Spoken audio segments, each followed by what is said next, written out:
Manchester সিটির শনির দশা যেন কাটছেই না, আবারও হারের বৃত্ততে গার্দিওলার দল, আর যেটা সিটিজেনদের জন্য শঙ্কার কারণও। টানা 6বারের প্রিমিয়ার লিগ চ্যাম্পিয়নরা আগামী মৌসুমে ইংল্যান্ড থেকে চ্যাম্পিয়ন্স লিগ নিশ্চিত করতে পারবে কিনা, এটাই এখন বড় প্রশ্ন। সিটির বেহাল দশা ও চ্যাম্পিয়ন্স লিগ শঙ্কা নিয়ে বিস্তারিত থাকছে প্রতিবেদনে। না, কিছুতেই যেন কিচ্ছু হচ্ছে না গার্দিওলার ম্যানচেস্টার সিটির। সিটিজেনদের চ্যাম্পিয়ন্স লিগের পরবর্তী আসরে খেলার স্বপ্ন আরও কঠিন হয়ে যাচ্ছে ক্রমশ। শনিবার অলিখিতভাবে শীর্ষ 4-এ জায়গা নিশ্চিত করার লড়াইয়ে নটিংহ্যাম ফরেস্টের কাছে 1-0 গোলে হেরে গেছে পেপ গার্দিওলার দল। শেষ মুহূর্তে ক্যালাম হাডসন-ওডোইয়ের গোলেই জয় নিশ্চিত করেছে ফরেস্ট, যা সিটির জন্য বড় এক ধাক্কা।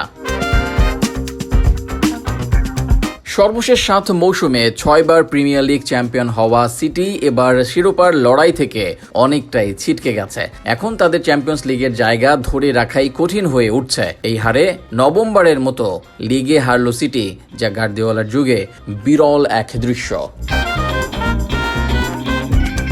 এই হারের ফলে পঞ্চম স্থানে থাকা চেলসি মাত্র 1 পয়েন্ট পিছিয়ে আছে সিটির থেকে। রবিবার লেস্টারকে হারালেই সিটির উপরে উঠে যাবে চেলসি। যদিও ইংল্যান্ডের ক্লাবগুলোর ইউরোপিয়ান প্রতিযোগিতায় পারফরমেন্সের উপর নির্ভর করছে চ্যাম্পিয়ন্স লিগের যোগ্যতা অর্জনের বিষয়টি, তবে সিটির জন্য পরিস্থিতি সহজ নয়। অন্যদিকে নটিংহ্যাম ফরেস্ট এবার ইতিহাস গড়ার দ্বার প্রান্তে। মাত্র 1 মৌসুম আগে অবনমন বাঁচানোর লড়াইয়ে থাকা দলটি এবার টেবিলে 3য় স্থানে উঠে এসেছে। 1980-81 মৌসুমের পর প্রথমবারের মতো চ্যাম্পিয়ন্স লিগ খেলার সুযোগের খুব কাছে রয়েছে তারা। ম্যাচের প্রথমার্ধ ছিল নিষ্প্রাণ, যেখানে দুই দলই সুযোগ সৃষ্টি করলেও গোলের দেখা পায়নি। কিন্তু দ্বিতীয়ার্ধে আক্রমণাত্মক হয়ে ওঠে ফরেস্ট। 83তম মিনিটে মর্গান গিবস হোয়াইটের দুর্দান্ত পাস ধরে হাডসন-ওডোই ডি বক্সে ঢুকে এক দারুণ শটে গোল করেন।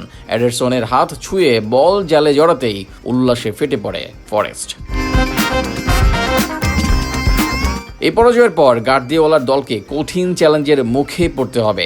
শীর্ষ 4-এ থাকার লড়াই এখন আরও কঠিন হয়ে উঠল ম্যানচেস্টার সিটির জন্য।